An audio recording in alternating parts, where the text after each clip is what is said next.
Filme O Mágico de Oz, 1939. Coisas estranhas, coisas sombrias, coisas macabras aconteceram durante os bastidores e gravações desse filme. É isso que a gente vai ver hoje, aqui no canal Conectados S.A., o lado sombrio e macabro dos bastidores do filme O Mágico de Oz, de 1939. Mais mistério para você.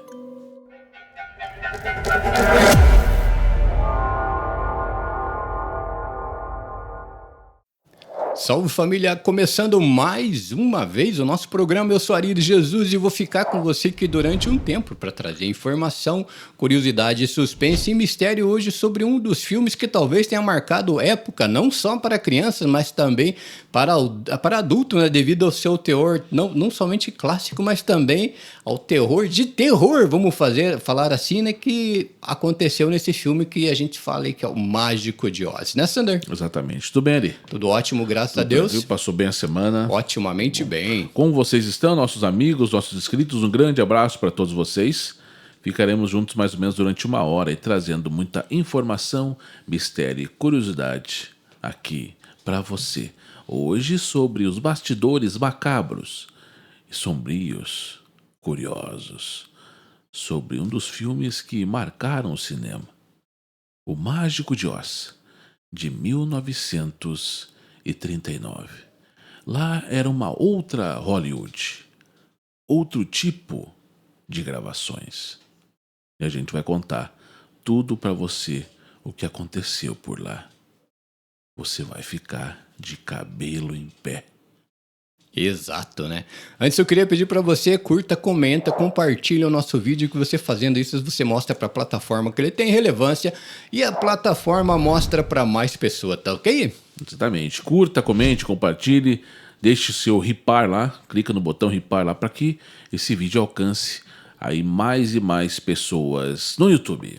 Eu queria pedir para você dar uma olhada nos links da descrição lá, que tem alguns produtos ali, que você adquirindo qualquer produto ali do link da descrição, você apoia diretamente o nosso canal. Também dá uma olhadinha no nosso clube de membros ali, que com o preço de menos que um café na padaria, você pode também apoiar diretamente o nosso canal. Não é, Sander? Exatamente. Vamos iniciar então aqui o nosso vídeo falando sobre esse filme aí, O Mágico de Oz, de 1939. Exato. Imagine 1939, como seriam as gravações de um filme nessa época ali? Caramba, totalmente diferente, né? Década de 30, né? Rodando o Mágico de Oz. Já chegou a assistir o Mágico de Oz, Sander? Assisti uma vez. Chegou a ver o Homem de Lata, o famoso Sim. Homem de Lata, né? Eu não sei, não sei se é devido à época, devido a algumas coisas que a gente já tinha ouvido aí falar sobre as gravações desse filme, assim, mas eu senti um certo desconforto ao assisti-lo. Eu assisti, né? É bacana e tal, mas assim, você sente no fundo assim aquele certo desconforto por estar assistindo. Eu acho que é devido a tudo isso que eu tinha ouvido falar sobre aí esse filme, sobre as gravações desse filme. Não sei se foi apenas eu que senti essa sensação ou mais pessoas também, né? Um filme, vamos falar assim, para a década de 30 não tinha muito equipamento da forma que é hoje, não se usava, acho que se tivesse computadores naquela época era muito arcaico ainda, né? Deveria ser algo, como disse, que não tinha tanta tecnologia da forma que se tem hoje, né? E o que tem por trás desse filme do Mágico de Oz ali, falando sobre Dorothy, sobre o Homem de Lata, sobre o famoso leão que tem ali, né? No filme O Mágico de Oz. Então tem muita coisa por trás das câmeras que rodou nesse filme que pouca gente sabe. Quando você vai ler sobre, igual o Sander falou no começo, você fica de cabelo em pé, né, Sander? Exatamente. Como tiveram a ideia de fazer esse filme? Tudo foi baseado através de um livro, O Mágico de Oz, de 1900, mais ou menos, que foi criado esse livro. E aí tentaram fazer algumas gravações. Antes desse filme de 1939, outras produtoras tentaram fazer alguns filmes para emplacar ali devido ao livro, né? Tentar fazer assim algumas coisas, por exemplo, assim, algumas coisas assim mais diferentes, né? tentar fazer alguma coisa baseado através desse livro. Mas não emplacaram tanto como o filme de 1939. Esse aí realmente é um clássico e também é um musical. Ali tentaram fazer alguns tipos de alguns filmes, algumas gravações, tentando se basear através do livro, antes de 1939, mas nenhum emplacou. Então, por isso que tanto era assim, a ferrenha realmente a cobrança para que isso tinha que dar certo em 1939. E aí tentaram fazer e foi um sucesso mundial, né, esse filme, né? Foi um sucesso que chamou a atenção de muitas pessoas, mas poucos sabem, né, o que realmente aconteceu, as artimanhas que foram feitas para que esse filme fosse montado, né, Sander? Exatamente. Esse filme iniciou as suas gravações em outubro de 1938 e terminou em fevereiro ou março de 1939. Então foi mais ou menos uns 6 meses de gravações esse filme. Teve 4 diretores durante o filme. Iniciou-se com um, depois foi outro e finalizou com outro. Victor Fleming, não sei qual que foi, se foi o início das gravações ou o final das gravações, os diretores, depois de algum certo tempo, escreveu um livro falando sobre os bastidores aí desse filme. E aí que veio à tona tudo à mostra. Aí que a gente pôde saber realmente aí tudo que houve nos bastidores aí desse filme, de 1939. Exato, né? É um filme que, como disse, que igual a gente falou, né? Chama atenção, muita atenção, até hoje esse filme O Mágico de Oz, né? Pela forma que foi conduzido. Se você souber ali mais ou menos o que aconteceu com o Homem de Lata, o que era o leão, aquela fantasia dele, né? E as coisas que a Dorothy passou por trás das câmeras, é impressionante, né, Sander? Como a gente falou, 3 outras tentativas de filmes ali antes de 1939 foram feitas e nenhuma emplacou, nenhuma deu certo. E aí, ou seja, eles pensaram, esse agora vai ter que dar certo de qualquer maneira. E aí que foi. E deu certo. E deu certo. Mas a preço do quê? A custo do quê? Né? Então a gente vai falar tudo isso aqui para você agora. Né? Exato, né? Então o título original, The Wizard of Oz, ano de 1939, diretor Victor Fleming. A gente não sabe se ele iniciou com esse Victor Fleming ou finalizou com o Victor Fleming, porque foram 4 diretores durante as gravações do filme. O estúdio MGM, baseado no livro The Wonderful Wizard of Oz, de 1900, de Frank Baum. O gênero fantasia musical e aventura, duração 101 minutos. Então 1 hora e... 1 hora e 60 minutos, né? 120, deu quase 2 horas de filme, né? 1 hora e 21. 1 hora e 21. 1 hora e 21. Que ele perdeu 20 minutos, Isso. então é 1 hora e 21. Então, assim, Dorothy Gale, né? Uma garota do Kansas é levada por um tornado ao mundo mágico de Oz. Para voltar para casa, ela deve seguir a estrada de tijolos amarelos até a cidade das Esmeraldas e pedir ajuda ao misterioso mágico de Oz. No caminho, Dorothy faz 3 amigos inesquecíveis: o espantalho, que quer um cérebro, o homem de lata, que quer um coração, e o leão covarde, que quer coragem. O mágico promete ajudá-los se derrotarem a bruxa má do oeste. No fim, descobre que o poder que buscavam sempre esteve dentro deles e que não há lugar melhor como lar. Então é muito interessante isso aí, né? Então dá um tornado, né, na cidade lá dela, no Kansas, e aí ela acaba indo parar em um outro mundo, em outro lugar. E ela descobre que para poder voltar para casa, ela precisa da ajuda do mágico de Oz. E aí ela tenta buscar cada vez mais, né, esse mágico. E ela acaba encontrando alguns amigos aí, umas pessoas, e acaba encontrando, fazendo amizade com eles. Umas pessoas, digamos assim... Pessoas. Né? Pessoas um pouco diferentes, vamos falar assim. Criaturas. Né? Criaturas, exatamente. Né?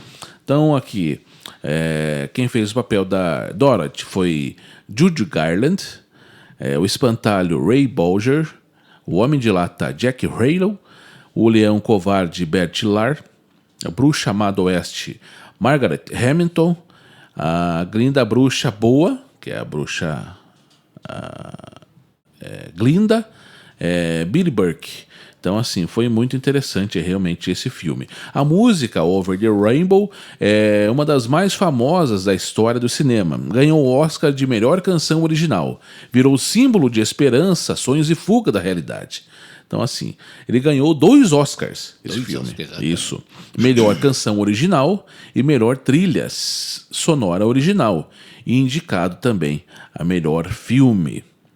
E mais aí que a gente pergunta, foi um sucesso? Foi.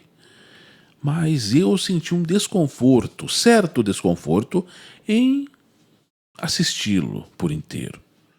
Não sei se alguém mais sentiu isso aí. Por quê? Porque devido a tudo que a gente ouviu e a gente soube com relação a esse filme, coisas estranhas aconteceram nos bastidores. Né? Contando a primeira, tem uma teoria que um dos personagens, um dos atores, teria cometido suicídio durante as gravações. Mas nunca foi confirmada essa história. E que teria uma cena no qual apareceria uma sombra durante as gravações ali e uma corda numa árvore. É de um enforcamento, né? Enforcamento, exatamente. Foi desmentida essa história porque, devido à remasterização desse filme, a imagem ficou ainda mais nítida, melhor ainda assistir. E aí viu-se que seria um pássaro próximo à árvore que estava ali. E não a sombra que apareceu ali. Vai saber se é verdade ou não. Se isso é verdade ou não. A gente não sabe, mas tem essa teoria ali que uma das cenas onde a Dorothy, juntamente com seus amigos, tem que atravessar ali, dar o início da sua passagem através da floresta, ela aparece uma sombra ao fundo. Devido à imagem original, você não consegue verificar realmente o que aparece ser. Mas, devido a uma remasterização, melhorada a qualidade da imagem, dá para ver-se bem que é um pássaro. Mas por que surgiu isso, essa história? É estranho, né? Alguns dizem ali que era a imagem de um anão, né? Um anão sendo enforcado, né? Depois da remasterização, como o Stanley falou, a imagem ficou mais nítida e parece, se eu não estou enganado, parece que é um corvo. É um pássaro que está ali. É um pássaro grande. Um pássaro grande que está ali. Porque foi soltado, né? Devido a... Para dar mais realidade ao filme, alguns bichos foram soltos ali durante as gravações, para poder dar aquela imagem mais real ao filme. E foi isso que aconteceu. Vamos começar aqui falando sobre as coisas macabras e misteriosas que aconteceram por trás e também acidentes de trabalho, podemos dizer assim, né? Mas o da Dorothy nós vamos deixar por último aqui para você. Vamos começar aqui pela Bruxa Má. A Bruxa Má do Oeste. Ela tinha um nome, eu não lembro o nome da bruxa, mas ela tinha um nome. É a Bruxa Má do Oeste que chamava. Bruxa Má do Oeste, exatamente. Isso, exatamente. Feito pela atriz Margaret Hamilton. O que aconteceu com ela? Ela sofreu queimaduras durante a gravação. Exato, Tinha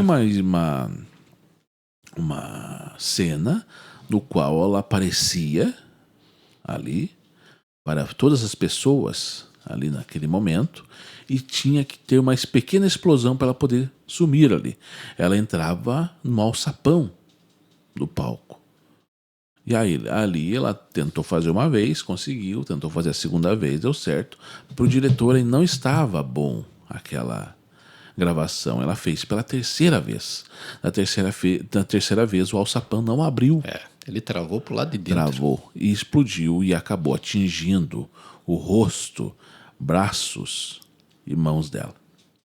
E aí teve que ficar no hospital.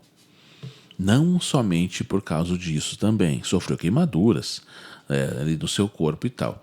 Mas também aquela cor verde que tinha no rosto dela. Aquela maquiagem era como se fosse... Era uma tinta, mas como se fosse uma pasta. Também misturado com cobre. Imagina só isso, Aquilo cara, ali. cara. Como que você vai passar cobre na pele humana? Vai dar alguma infecção, Com certeza, né? alguma coisa assim. E foi isso que aconteceu. Deu infecção, deu problemas ali na pele dela, e aí ela teve que ir para o hospital. E aí, consequentemente, também teve a explosão de queimaduras e tal. Ela ficou, se não me engano, quase 1 mês e meio internada ali. Para Imagina daí só. retornar às gravações depois. E se eu não estou enganado, ficou marcas nela até o final, né? Isso, Ela ficou com, exatamente. com as marcas ali do incêndio, né? Exatamente. Então ela ficou, né, com essas marcas ali. A maquiagem era uma tóxica. Tóxica. Acabei errando aqui. Tóxica. Ou seja, é tipo uma pasta verde com base de cobre ali. E aí também fez mal à pele dela. Eu acho que na época também não fazia nenhuma pesquisa para saber se aquilo era tóxico ou não. Não, simplesmente passava-se criando aquilo ali e o que fosse dar depois, eles Isso, viriam o que exatamente. poderia acontecer. A tinta verde da bruxa continha cobre. Ela ficou doente e só conseguia comer líquidos, tomar líquidos com canudo. Meu pai do céu, imagina. Infeccionou boca, nariz, bochecha, pele toda. E aí teve que se alimentar apenas por líquidos. Ai, ai, ai, hein? Quando ela retornou, após a explosão de queimaduras que ela teve, o diretor queria regravar, fazer mais uma cena semelhante àquela. E ela falou que não iria fazer. Mas devido ao que ela tinha passado. Imagina só. E aí o diretor, então, se você não vai fazer, eu vou ter que chamar uma dublê para colocar no seu lugar. E você acredita que aconteceu a mesma coisa com a dublê? Né? Como Explodiu pode, e não deu tempo de ela sair dali. Ou seja, algo já tava prenunciando ali, não faça, né? E aí acabou queimando a dublê. Ou seja, era para ter queimado a atriz novamente. Ainda bem que ela não fez. Infelizmente, para a dublê, acabou tendo acidente também, né? Como que pode, né? Meu Deus E do fora a céu. maquiagem por cobre ainda. Como é que você vai passar cobre no rosto? Então, Na pele humana? isso em 1939. A gente não sabe como era, né, gravações, como era os bastidores realmente aí e tal, como seria a forma de gravação. Mas é totalmente diferente mesmo, né? Exato, né? O Homem de Lata quase morreu. O ator original inalou pó de alumínio da maquiagem e foi hospitalizado. Jack Halo o substituiu, mas também teve infecções nos olhos. Ou seja, eles começaram a gravar, né, o filme com um ator fazendo o Homem de Lata, né, fazendo toda a maquiagem ali e tal. Ele acabou tendo problema ali nos pulmões por ter inalado aquele pó. Eu acho que uma das maquiagens mais perfeitas que tem no filme é o Homem de Lata, eu Isso. acho. Foi perfeito, porém o dano à saúde dele ali foi... Isso, foi assim, muito grave mesmo. Ele acabou sendo hospitalizado. Se não me engano, ficou também 1 mês e pouco ali no hospital. E aí, como não tinha como parar o filme, pegaram outro ator para fazer o Homem de Lata. E em vez do pó no rosto dele, olhos e tal, tentaram fazer uma pasta semelhante à da Bruxa Má. Só que também de alumínio. Imagina só. Para dar a realidade do alumínio, ali da lata, né? Fizeram em vez do pó, porque pensaram, se a gente colocar o pó novamente, o ator também vai inalar, como aconteceu com o primeiro. Vamos fazer uma pasta, vamos passar ali para não ter perigo de ele inalar aquilo. Mas também aconteceu problemas ocorreram. Ele teve como se fosse queimaduras, uma infecção, alergia nos seus olhos, devido àquilo ali estar subindo ali. E aí também teve problema da mesma forma. Também foi hospitalizado depois. Também, né? Também, para você ver como era, pode, né? né? Muita coisa estranha realmente aconteceu ali nesse filme, nos bastidores. O primeiro ator, ele teve até problemas ali com problemas sérios no pulmão também, porque era um pó, né? Ele acabou inalando aquilo lá. Imagina só, né, cara? Isso, exatamente. Como a gente comentou aqui, o homem enforcado. Existe uma cena famosa em que aparece algo ao fundo que muitos acreditaram ser alguém enforcado. Na verdade, era um pássaro exótico do cenário, mas o boato virou lenda urbana. Durante as gravações, imagem um pouco diferente e tal ali, pareceu realmente essa cena, uma sombra ao fundo, onde dava para distingui-la como um homem enforcado, um anão, uma das pessoas que tinha lá o personagem. Eu acabei esquecendo o nome dos personagens, que eram anões lá no filme. Tem essa história que um deles teria se cometido suicídio durante as gravações. E aí apareceu nessa cena. Mas depois, devido à remasterização do filme, com mais nítida a imagem do filme, apareceu realmente que era um pássaro que estava ali. E não uma sombra de alguém enforcado na árvore. Dizem que não era, né? Dizem que não era, mas não sabemos, né? Então, assim, também o próprio ator que fez o leão, covarde lá, né? Que queria coragem também, buscar coragem, o Mágico de Oz. O leão era coragem, o espantalho era o cérebro, o homem de lata era coração. Exatamente. Então, assim, o ator, né? Ele foi o ator que iniciou e terminou ali as gravações. A roupa dele seria de leões de verdade. Acho que de um leão real. É um couro realmente de verdade ali. E pesava 40 quilos. Imagina só, cara. 40 quilos. Então, para você ver assim, realmente, o quanto era difícil para ele. E muito quente aquilo ali. Muito calor, realmente. A maquiagem que fizeram nele, de início ele falou assim, não, pode fazer essa maquiagem aí, e aí deixar. Porque eu vou tentar me cuidar aqui, para não ter que ficar todo dia refazendo essa maquiagem. E aí ele tinha que ingerir também líquidos apenas. E comer assim coisas mais leves, para não danificar a maquiagem dele.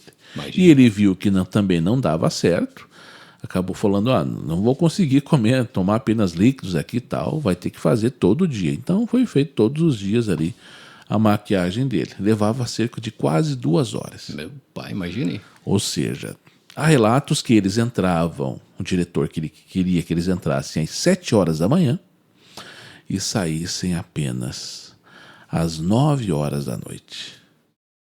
Todos os dias. Imagina só. Então, para você ver como era, né? E também ali a roupa dele era muito quente e diz que à noite tinha 2 pessoas que faziam um horário diferente das gravações e tinham que secar a roupa do leão. Era muito suor, né? Porque era muito quente mesmo ali. Uma dúvida, né? Já que era a pele do leão ali era uma pele real mesmo, era uma pele de verdade. Essa pele foi comprada ou foi caçado um leão ali para arrancar a pele do leão, imagina? Isso aí já não sabe como foi. Isso aí não tem nada escrito na história, não foi encontrado, mas sabe-se que a pele do leão no filme ali do Mágico de Oz, a pele era de verdade. Verdade, o pelo de verdade, tudo de verdade, né? Realmente ali. Apenas vestia aquela pele ali, né? Então, e como que foi conseguida aquela pele? Não sabemos. Isso em 1939. Tudo diferente. Completamente, né? Então, o próprio Espantalho também teve problemas na sua maquiagem durante os filmes. O filme, por quê? Porque aquilo ali que aparecia no rosto dele era colado. Quase colado, tipo fita adesiva por dentro ali. Para poder mostrar realmente ali. É uma máscara, né? E ali diz que essa máscara, devido a ficar tanto tempo colado no rosto, como a gente falou, às vezes eles entravam 7 horas da manhã, saindo 9 horas da noite, ficavam o dia todo com aquela máscara, o momento de retirar, machucava ali o rosto dele, parte do rosto e também pescoço, porque a máscara vinha até aqui embaixo. Imagina só, né? E aí ele ficou com cicatrizes e marcas permanentes no rosto. Vários anos depois, após finalizar o filme. O cineasta não estava vendo nada disso? Será que estava acontecendo? Aquela loucura de certo para diretor? fazer. O diretor, Não, o né? diretor passou 4 diretores no filme. E nenhum. Aquela E época, era- como eu falei para vocês, a produtora queria ganhos em cima desse filme. Outros 3 filmes, 3 produções, não seriam filmes de longa-metragem, 3 produções de 1900 a 1938 teriam tentado sido feitas, Exato. mas nenhuma emplacou, nenhuma delas. Não era a mesma produtora, mas a produtora, esse diretor aí, o dono lá da MGM, falou, não, esse filme vai ter que dar certo e a gente vai fazer a qualquer custo. E o custo foi isso aí que a gente está lendo para vocês aqui, né, explicando para vocês aqui hoje no canal Conectados. A preço do quê? Saúde Que foi dos feito. atores, né? Exatamente. Então foi bem complicado realmente ali essas gravações ali do filme, né? Você também sentiu um certo desconforto alguma vez que você assistiu esse filme? Ou apenas eu senti? O Arias sentiu isso? Não. Ele tem, na verdade, o filme ele tem vamos falar assim, um ar estranho, né? Uma Bem áurea, não sei diferente. como é que é o nome correto lá, um ar estranho, né? Isso. No filme ali, né? E foi um primeiro filme tentado gravar em Technicolor. O que vem a ser o Technicolor? Cores vibrantes. Ali dá uma imagem colorida ao filme e tal. Cores vibrantes realmente para deixar mais colorido, mais chamativo o filme. Mas como que você faz um efeito Technicolor em 1939, onde realmente não tem nada de efeito especial, não tem bem pouca coisa realmente, o que está no alcance ali deles. Como que se faz ali, sabe ou não? Como que é feito? Não sei como que é feito na década de 30, né? Isso, através de luzes muito fortes, para poder dar essa imagem ali aos telespectadores. Então, iluminação realmente muito forte, muito quente no palco, nas gravações, para poder dar esse efeito Technicolor ali na TV ou no cinema, onde fosse assistido, né? E aí o que acontece? Onde tem muitas e muitas luzes, o calor era insuportável durante as gravações. Temperatura diz que chegava até 35 graus. Imagina só. Imagine você com uma roupa de leão, um couro de leão de verdade, 40 quilos, esquentando aquilo ali. A tinta verde no rosto da bruxa amada Oeste. Aquele calor de quase 40 graus ali. Por isso que deu problema. Esquentou tudo, cara. A própria pasta lá de metal, de alumínio, que foi passado no rosto do Homem de Lata para fazer as gravações, também deu problema. Por quê? Porque aquilo esquentava o estúdio. Para poder fazer esse efeito aí do Technicolor. Revolução ali naquela época, né? Caramba, imagina, né, cara? E o que mais me impressiona nessa época é que os diretores, o que passou, foram 4, né, se não me engano, que passou ali, não viram nada disso, né? A reação química que estava acontecendo ali com todos os produtos sendo utilizados ali, todos os atores ali, né? E a temperatura ambiente, né? Como que eles conseguiram, como diz, aguentar trabalharem dessa forma, né? Exatamente. Mas você acha que foi somente isso? Somente essas coisas com esses atores que aconteceram? Daqui a pouquinho eu vou contar o que aconteceu com a atriz principal, Judy Garland. Famosa Dorothy, né? Famosa Dorothy. Daqui a pouquinho você vai ficar de cabelo em pé, realmente. Curta, comente, compartilhe, hipe aí o nosso vídeo, clique no botão hipar para que outras pessoas alcancem esse vídeo também. Todos os comentários que vocês fizerem hoje nós vamos ler no próximo domingo aqui junto com vocês.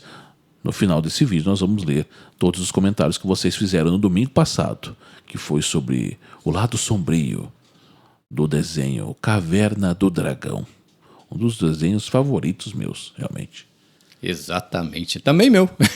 Um dos desenhos que eu mais assisti até hoje foi o Caverna do Dragão. Mas escreve nos comentários se você sabia de tudo isso que aconteceu no famoso filme O Mágico de Oz, né? Exatamente. Todas essas, vamos falar assim, essas brutalidades, né? Que os atores sofriam durante os sets de gravação. Alexander. Daqui a pouquinho a gente vai falar sobre o que aconteceu com a atriz Judy Garland. Você vai ficar de cabelo em pé. Mas assim, Ari, 1939, tudo diferente. Imagina, pense assim, viaje tua imaginação agora para um estúdio de cinema em 1939. Como seria? Totalmente rústico, né? Precário, né? Precário. Totalmente diferente, né? Exato. Eu fico pensando até indo um pouquinho mais longe, né? Se no filme O Mágico de Oz da década de 30 era feito desta forma, existem filmes mais antigos, vamos pular lá para os filmes, vamos falar assim, de Charlie Chaplin, né? Acho que mais ou menos dessa época, como que era feito e como que era os sets de gravação e o que utilizavam. Imagina o perigo que esses atores e atrizes passavam para que as cenas fossem realizadas, né? Era totalmente diferente de hoje, hein? Totalmente mesmo, né? Ainda mais hoje que é usado muito a inteligência artificial, né? Já tira bastante o risco que o ator pode sofrer, né? Exatamente. Tem outros filmes, a gente fez aqui algumas semanas atrás, sobre os bastidores do filme Exorcista. E assim também coisas estranhas aconteceram ali. Dizem que o quarto da... Era Megan Reagan? Como que é o nome dela? Acabei esquecendo. Acho que é Megan, eu também não vou lembrar. Acho que é Megan. Onde tem a possessão demoníaca ali, né? Do filme Exorcista. O quarto dela diz que foi feito toda uma refrigeração ali para chegar a 20 graus negativos. Foi dentro de uma câmara fria, né? Dentro de uma câmara fria, aquele quarto dela. Para que, quando os atores falassem alguma coisa assim, desse aquela sensação de frio realmente, de algo real, de sair a fumacinha da boca lá das pessoas quando fala. Claro, eles usavam roupa térmica por baixo.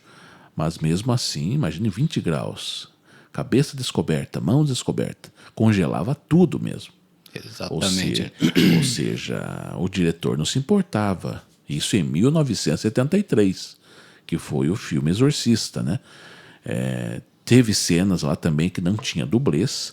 Se não me engano, a mãe da Megan, parece que é Megan o nome da menina, né? Do filme Exorcista, acabou caindo lá, machucando a coluna, devido a uma cena que ela teve que fazer, que teria que ser feito por um dublê, mas ela fez, realmente o diretor mandou fazer, e acabou machucando as costas, caindo ali e tal. Então, para você ver assim, que os diretores, eles realmente mandavam ali nas pessoas, né? Então, assim, fazia algo totalmente diferente ali. Hoje a gente sabe que já não é mais assim, né? Tem-se todo um protocolo, tem toda uma forma de se fazer. Hoje em dia, eu estava vendo até a gravação de um filme, eu não vou lembrar o nome, mas é um filme que tinha explosões de chama. E os atores estavam representando ali toda aquela euforia durante as explosões de chamas. E depois, na gravação, você consegue ver que tudo é pano verde, tela verde, e é tudo projetado naquele... Para quem não sabe o nome daquilo, é chroma key, né?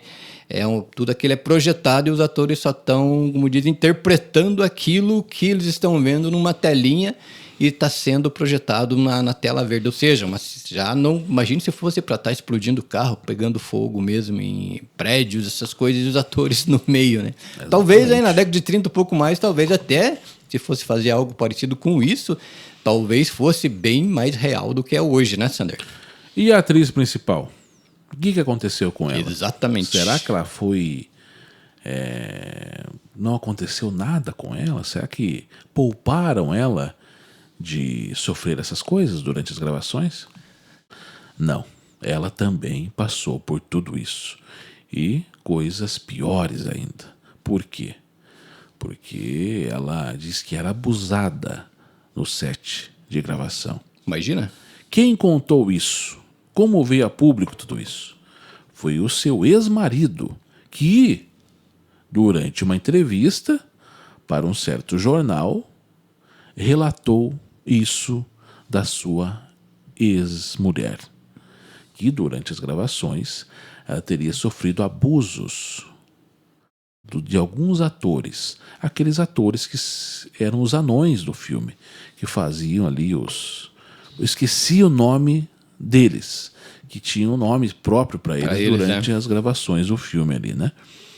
E assim, esse ex-marido relatou realmente isso aí tudo para a mídia na época, alguns anos depois, né? E aí falou que esses atores que tinham mais de 40 anos ou mais, acabavam passando a mão por baixo da saia da Judy Garland durante as gravações. Que não se importavam com nada com ela. Ela, na época, tinha 17 anos durante o filme, durante as gravações do filme. Mas os atores não se importavam com isso. E aí acabavam cometendo esses abusos. Segundo seu ex-marido comentou para a mídia alguns anos depois, nessa época. O nome dos anões era Mushkin. Mushkin? Mushkin, procurei aqui agora que eu fui ver. Mushkins. Eu acabei esquecendo aí. Que eles seriam um povo diferente, né? Daí recebi o nome diferente dos anões durante as gravações do filme. Ela tinha 17 anos nas gravações do filme. Judy Garland, que fez a Dorothy no filme, né? Mas eles queriam uma menina, uma moça que se parecesse que tivesse 12 anos. Como que fizeram isso para ela? Ela tinha uma silhueta assim, mais de menina, realmente, de ali e tal, né? Mas eles queriam mais ainda, que ela se parecesse mais com uma menina de 12 anos. E o que ela tinha que fazer? Usar espartilhos nessa época, para que o seu corpo ficasse mais preso ainda, para que ela não ficasse com um corpo maior realmente ali, para que parecesse uma menina de 12 anos. E também mandaram ela emagrecer, deram remédios para ela para emagrecer. Falaram, você vai ter que tomar isso aqui para você emagrecer 6 a 7 quilos, que você está acima do peso, para fazer papel para uma menina de 12 anos. E aí ela teve que tomar remédios para emagrecer, para dieta. E ali cada vez mais. Ela emagrecia 6. Queriam que emagrecesse mais 3. E aí foi indo. Aquele vício através dos remédios. Ela tomava barbitúricos. Uhum. Então, para você ver aí o quanto impactou realmente na vida dela. E também ela ficou, segundo tudo isso que veio à mídia depois, foi um dos pontos principais para ela ter ficado ali viciada em medicamentos durante a sua vida. Foi a vida toda viciada, imagina só, cara. Isso, ficou viciada em remédios. A sua própria mãe, a mãe da Judy Garland, da atriz, também queria que a sua filha ficasse muito famosa e meio que apoiava tudo isso que o diretor e a produtora fazia para a atriz.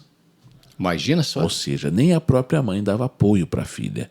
Falava, não, você vai ter que fazer isso, eles estão pedindo, você vai ter que fazer, você vai ter que cumprir porque eu quero ver você estrelando no cinema. E aí, a própria mãe contribuía para isso também. Caramba, né, cara? Então, para você ver como pode, né? Como assim era difícil essa época. Tudo isso aconteceu em 1939, durante as gravações do filme O Mágico de Oz.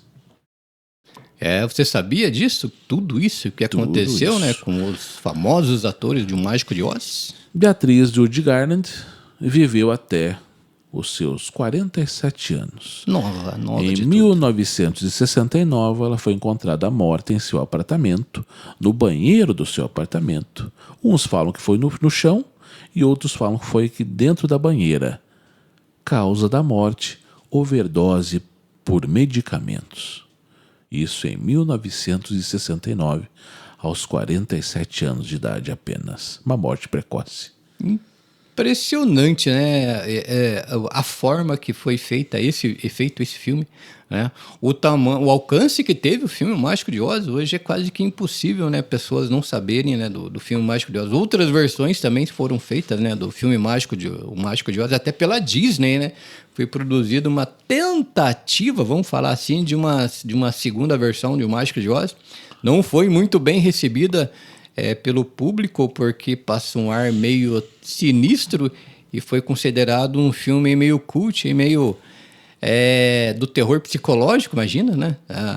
Mas foram tentados aí algumas formas de fazer um segundo Mágico de Oz, mas não teve muito sucesso igual o primeiro, né, Sander? Exatamente. Então, assim, eu acredito que não seja apenas esse filme, mas tantos filmes que foram produzidos, não apenas nessa época. Você acha que isso aí, por exemplo... você vai ter que tomar remédio para emagrecer, você vai ter que fazer alguma coisa assim no teu corpo, ou se abdicar de alguma coisa. Você acha que não acontece hoje ainda nos cinemas? Claro que acontece. Com certeza, né? Tudo que a gente comentou aqui sobre as fantasias, claro que às vezes não é apenas fantasias, mas coisas realmente assim que envolvem a parte pessoal das pessoas, dos atores. Você acha que não é cobrado hoje ainda? Com certeza. Com certeza, né? A gente não sabe, um filme aí de hoje, 2026, 2025, que a gente tá, 2026 agora em janeiro. Você acha que hoje em dia não tem coisas que se assemelham ao que os atores passaram em Mágico de Oz em 1939? Claro que tem. Com certeza Ele não tem, sabe. né? Mas Grandes produções são feitas, mas a preço do quê? A custo do quê? Né? Vai saber, né? Vai saber. Como diz, hoje talvez tenha assim, um cuidado a mais, né, com os famosos sets de gravação ali. Mas, como diz, se você for pensar, é um trabalho comum, né? Feito por pessoas, por empresas, são empresários que estão fazendo todas essas produções hoje, né? E ali troca do lucro, não importa como, né? Vamos produzir, vamos fazer, né, a produção desse filme, porque a empresa que está produzindo quer o lucro. Lógico, hoje como diz, nem se compara, como diz, a épocas antigas aí, né? Mas que se ainda, acho que talvez falte um pouco de cuidado, talvez ainda falte, né, Sander? Exatamente. E todas essas informações foi obtida através, né, de um livro do Victor Fleming, onde ele descreveu tudo o que estava acontecendo nos bastidores desse filme. E aí que veio tudo à tona. Inclusive também até os salários. Exato, né? Não era lá assim. Até os salários dos atores apareceram ali. É. Né? Dizem que os anões ali ganhavam $50 por semana para fazer seus papéis. Imagina só, cara. $50 por semana. Apesar que na época talvez o dólar não era, como disse, tinha uma valorização talvez até maior, né? Mas, exatamente. Né? Os atores dizem que o Leão, o Espantalho e qual que é o outro que tinha? O Homem de Lata. O Homem de Lata. Chegavam até $3.000 por semana.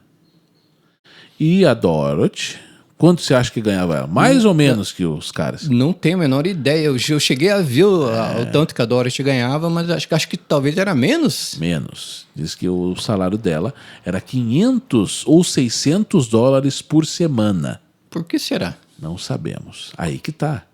Se ela ganhava menos, se ela era até abusada pelos atores, não respeitavam ela de jeito nenhum, cara. E era a atriz principal, né? Isso, exatamente. Então, assim, pra você ver que não tinha respeito nenhum naquele... Não por ser mulher. Naquele set, naquele estúdio, não tinha nada. Não sei, às vezes pela idade dela, por ser nova, alguma coisa ali, por falta de caráter deles realmente ali, né? Não respeitavam ela hipótese alguma ali, nem nos próprios salários para ela. Que o filme todo, o Mágico de Oz, roda em volta dela, na verdade. Isso, exatamente. Ela todo em torno dela. É o principal. E ganhava menos ainda que eles. Ela cerca de $500, $600 por semana. Os atores lá, o Leão, o Espantalho e o Homem de Lata, dizem que chegava a $3.000. E ela ganhava menos ainda que os caras. Puxa vida, hein? Impressionante, né? Ali realmente Fazer era complicado, né? Toda essa história aí os bastidores realmente aí do filme Os Mágicos de Oz de 1939. Por isso que eu falo, eu assisti depois que eu soube de tudo isso. Faz tempo que eu assisti esse filme. Ou seja, eu já sabia do que o que algumas coisas tinham acontecido. Mas se você não sabe de nada, você vai assistir o filme lá, você acha muito bacana e top e tal. Mas depois que você tem a informação na sua mente, na sua cabeça, você sabe realmente o que aconteceu, você assiste, mas sente aquele certo desconforto, o qual eu senti por assistir esse filme, né? Exato. O livro que o Sander falou que é o... Puxa, o nome do livro não acaba não lembrando. Não, o livro do que inspirou o filme? Que inspirou o filme? O Mágico de Oz, né, de 1900. Isso, eu vou deixar o link na descrição, né?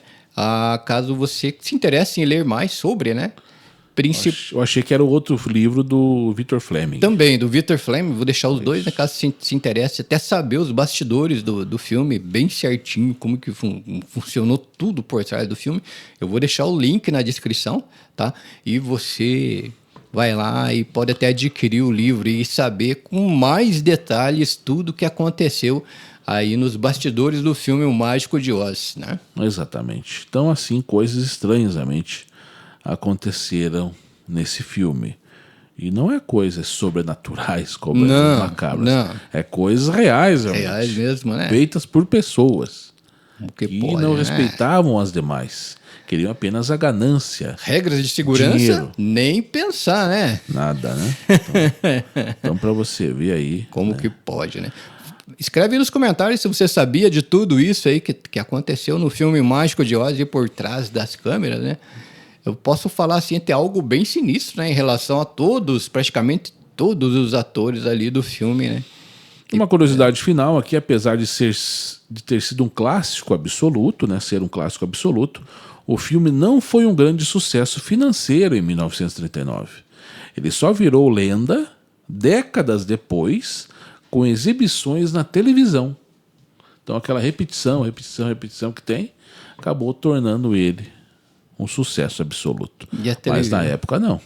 E a TV na época acho que tinha um alcance bem maior, né? Que o cinema acabou alcançando mais pessoas, né? Isso, exatamente. Vamos para os comentários? Exatamente. Antes do Sander entrar nos comentários, eu só queria pedir para você curta, comenta, compartilha nosso vídeo, que quando você faz isso, você mostra para a plataforma que ele tem relevância e passa para mais pessoas. Eu só queria falar para vocês aí, aos novos inscritos que estão chegando, sejam bem-vindos, entrem, sentem, fiquem à vontade, podem maratonar os nossos canais, o nosso canal, né? E de participar até dos programas que a gente faz. Tá certo, né, Sander? Exatamente. Vamos para os comentários aqui do nosso último vídeo, que foi domingo passado, que foi sobre o lado sombrio do desenho Caverna do Dragão. Você falou que é um dos teus desenhos favoritos. Exato, né? Mas assim, depois de tudo que a gente falou, te deu mais vontade de assistir ainda? Você acredita que a gente fez o filme? A gente fez o programa, né? Eu fui assistir de novo. Só que não deu tempo, né? A gente não trabalha só com isso, a gente tem outro emprego também que isso toma um tempo grande do nosso cotidiano, né? Mas eu fui ver um pouco do Caverna do Dragão para relembrar o Mestre dos Magos, o Vingador, assim, né? Todo esse pessoal. Bacana. Né? Então, assim, é um desenho muito bacana mesmo. Tem 2 episódios que eu falei para vocês que eles quase voltam para a Terra, para o seu mundo, né? Aí que fica... Por isso que eu falei que eu já não acreditava muito que eles estariam mortos e tal. Porque eles realmente voltam. Tem 2 episódios que eles voltam para o seu mundo. Um dos episódios é o qual eles conseguem atravessar através de um baú, que é um baú lá... Tem o nome, cara, certo lá. É um baú, eles acabam entrando naquele baú lá, tem uma escada, eles acabam chegando à Terra. Só que o baú fica aberto. E o Vingador vem atrás. E aí é à noite. E aí eles chegam no parque de diversão, ficam alegres por ter voltado, mas de repente o Vingador vem atrás. E acaba destruindo quase tudo ali naquele momento, naquele parque. E eles sabem que para acabar com o Vingador. As armas deles não têm poder nesse mundo, no mundo nosso que a gente está. Ou seja, o Vingador vai destruir também aquele mundo. Eu o não nosso sei mundo. Não sei se é o mesmo episódio que o senhor está falando, mas acho que é o episódio da Caixa de Pandora. Caixa de Pandora. É a Caixa de Pandora, exatamente. É isso aí. Daí, o que acontece? Para trazer o Vingador de volta para o outro mundo, eles têm que levar o Vingador novamente. Como que eles levam o Vingador novamente? Eles têm que voltar para o mundo. E aí o Vingador os segue e eles retornam para o mundo lá, o reino, né? Exatamente. E aí acabou a passagem para eles poderem retornar para casa. Outra vez que eles quase retornam, na verdade eles retornam, mas tem que voltar também, que o Eric torna lá o monstro do pântano. Coloca um medalhão lá, alguma coisa assim, e fica... se torna um monstro. E aí tem o rio que corre ao contrário. E aí eles têm que entrar nesse rio que corre ao contrário. E aí eles saem no lago ao lado do parque de diversões. Exato, né? Todos eles retornam. Inclusive o Eric está transformado em um monstro do pântano. Volta lá, daí eles acham que quando o Eric chegar até o nosso mundo mesmo, retornar, o feitiço vai acabar. E eles voltam para lá. Ficam na água ali e o Eric não voltou a ser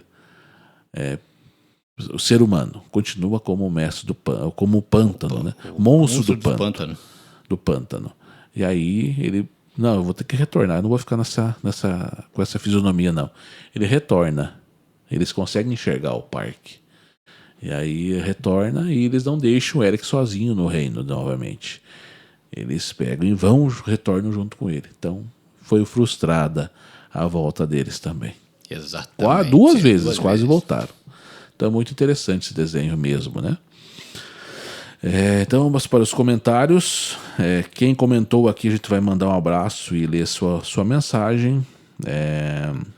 O Mauro J2X escreveu lá: pena que nunca teve o final. Infelizmente nunca teve o final. Deveria ter. Foi escrito o final apenas anos depois, mas não seguiu ali realmente a mesma sequência e tal, né? Obrigado, Mauro. Obrigado pela participação, tá? O Rony 44 colocou umas caretinhas lá. Abraço para você, Rony. Abraço, Rony. O Gustavo Duarte, 1980. Continuem, não parem. Estamos continuando. Inclusive, estamos colocando mais vídeos no canal ainda. Abraço, obrigado, Gustavo Duarte. Obrigado, abraço para você. O Alexandre Antônio, 1245. Acredito que a década de 80 foi marcante pelo realismo fantástico, tanto nos desenhos animados quanto nos filmes. Concordo. Vale lembrar que da mesma época se tem A História Sem Fim, maravilhoso filme inspirado na obra do escritor alemão Michael Ende. A Caverna do Dragão marcou minha infância, porque os personagens são extremamente cativantes. Mistério, suspense, criaturas fantásticas.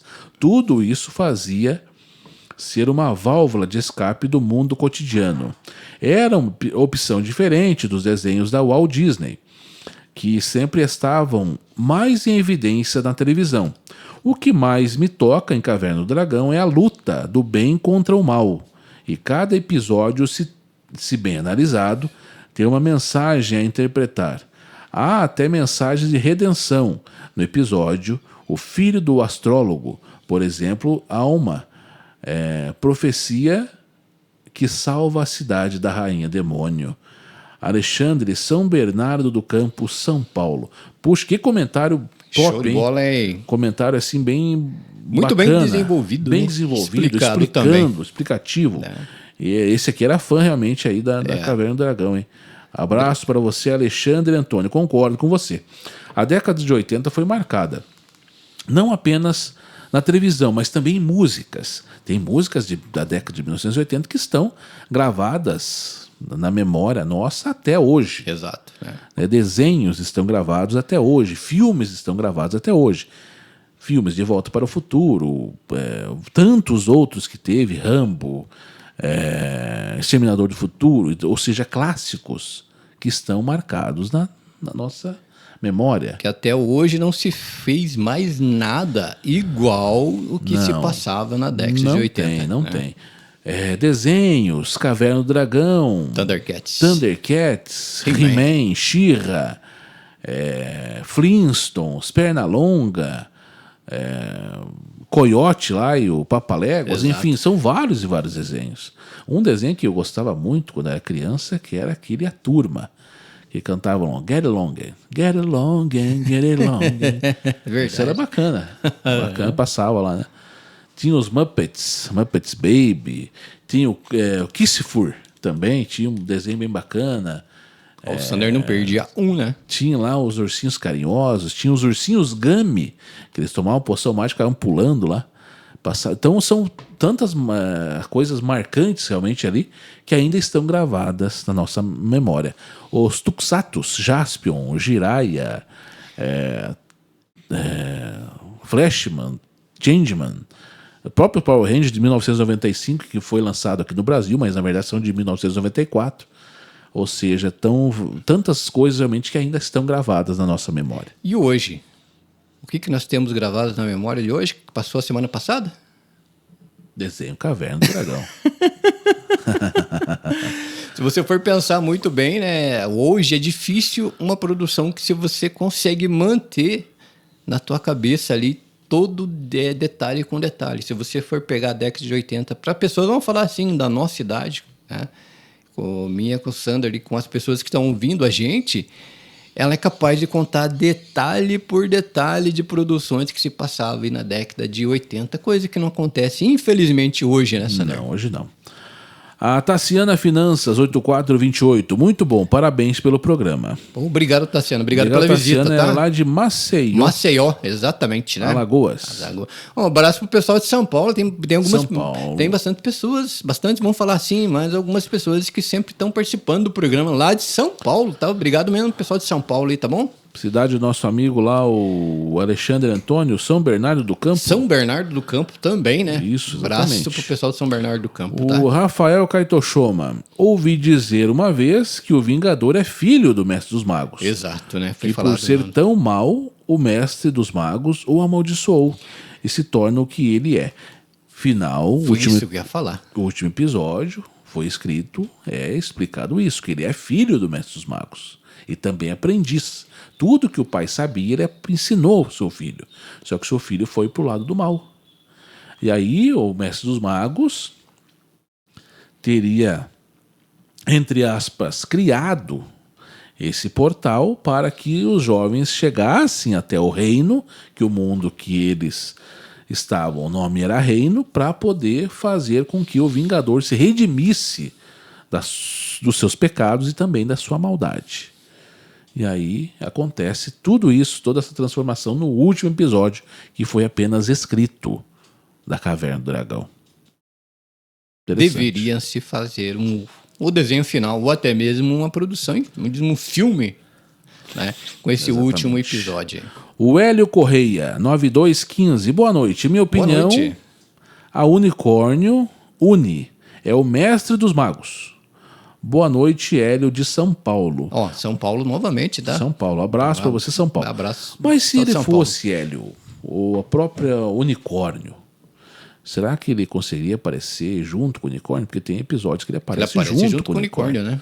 Então tem uma parte que ele pega até o unicórnio no colo, faz um carinho na Uni lá, né? Então não sabemos se é realmente assim, né?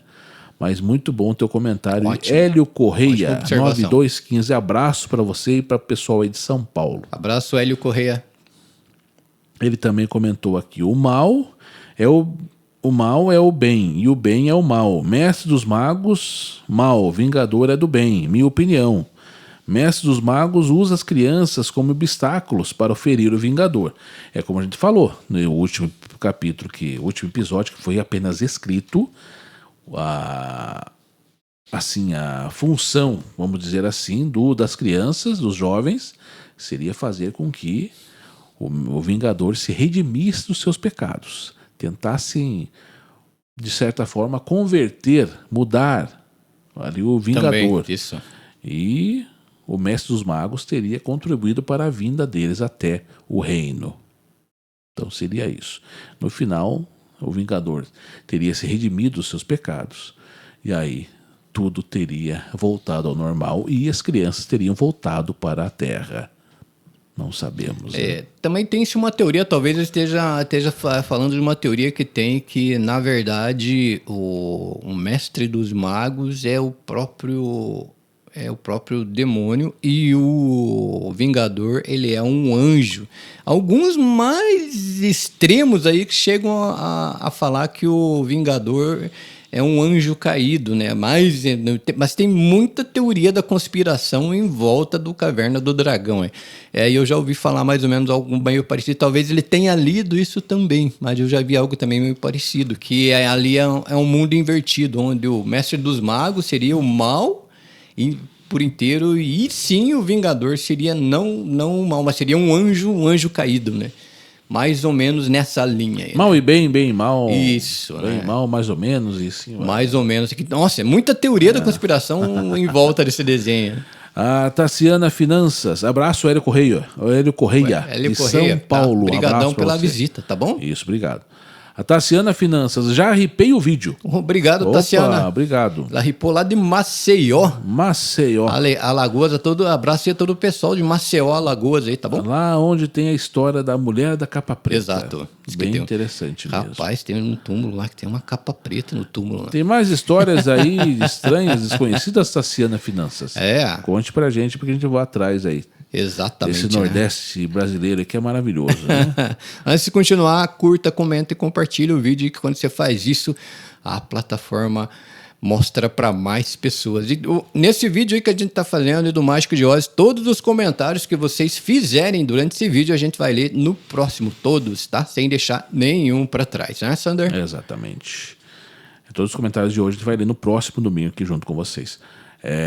No chat, quem comentou lá foi a Eliette Maria Sorrakvix 2501. Olá, boa noite. Boa noite, bem-vindo ao canal, tá bom? E também a Raquel Barsotti. Grande Raquel Barsotti, obrigado pela presença, tá? Ela escreveu lá: minha filha mais velha era bebê. Eu assisti. As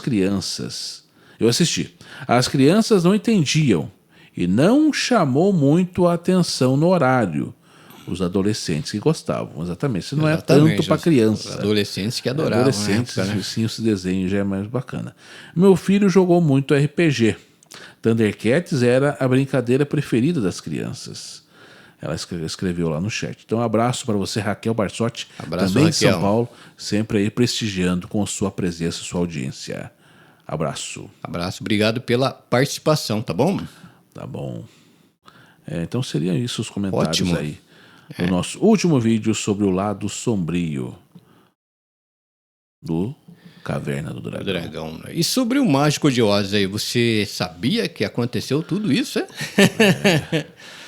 Caramba, né, cara? Imagino que esses atores passaram lá, né? Isso. Imagina uma gravação, estúdio de gravação em 1939.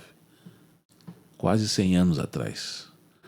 E será que tem muita diferença para hoje? Eu acredito que não. Será que os atores hoje passam por isso também aí? Com certeza, alguns devem passar ainda bastante. Tem-se alguma... que você vê aqui, a gente vê só que vamos falar um termo bonito, pelo nosso set de gravação aqui no estúdio do Conectados, né? É algo pequeno que a gente faz, mas mesmo assim dá um pouco de trabalho. Você assistiu o filme do Elvis Presley?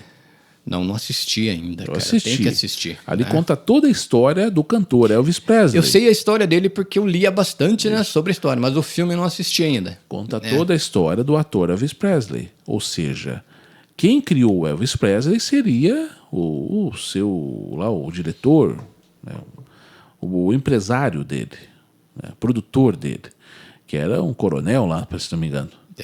E aí quem criou ele e destruiu ele também foi o próprio coronel, foi o próprio empresário lá, né?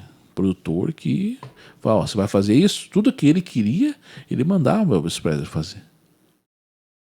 E o Elvis Presley acatava e fazia. Ele era um funcionário. Exatamente. Elvis Presley foi um funcionário. Era o que mais ou menos, né, acontecia nas gravações desse filme do Mágico de Oz. Tem até uma cena, diz que onde a Dorothy, que era a Judy Garland, estava fazendo uma cena e onde tinha lá todos eles misturados lá e tal, uma cena que ela não parava de rir.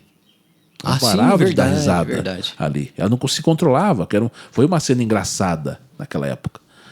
E aí o diretor queria que ela parasse de rir. Ela não conseguia. Ele chamou ela num canto e deu um tapa no rosto dela para que ela parasse de rir.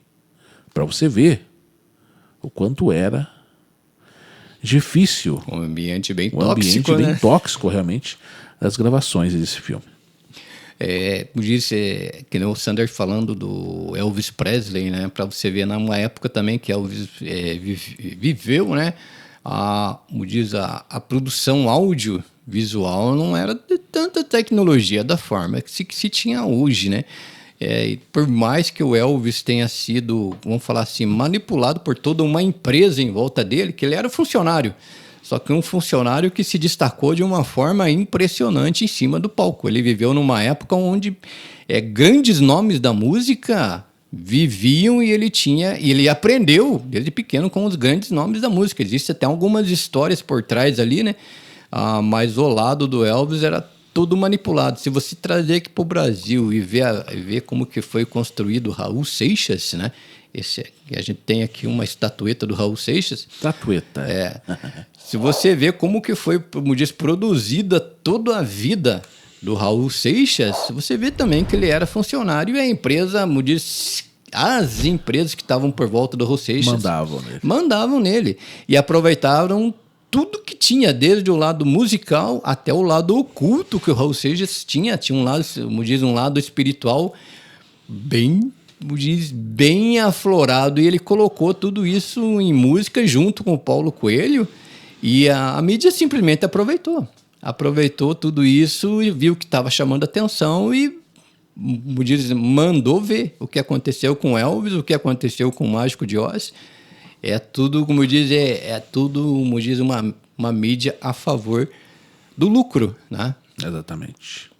Então esse foi o nosso programa de hoje, falando aí sobre os bastidores macabros e sombrios do filme O Mágico de Oz, 1939. Caramba, né, cara? Como que pode ser desse jeito? Exatamente. Voltamos na próxima semana com mais um vídeo cheio de mistério para você assistir. Exatamente. Queria agradecer você que participou aí nos comentários. Comenta nesse vídeo para a gente poder ler no próximo programa, tá? Obrigado mesmo pela participação de todos, tá? Beijão no coração e até a próxima, né? Até a próxima semana. Até domingo que vem. Até mais. Tchau, tchau. Tchau, tchau.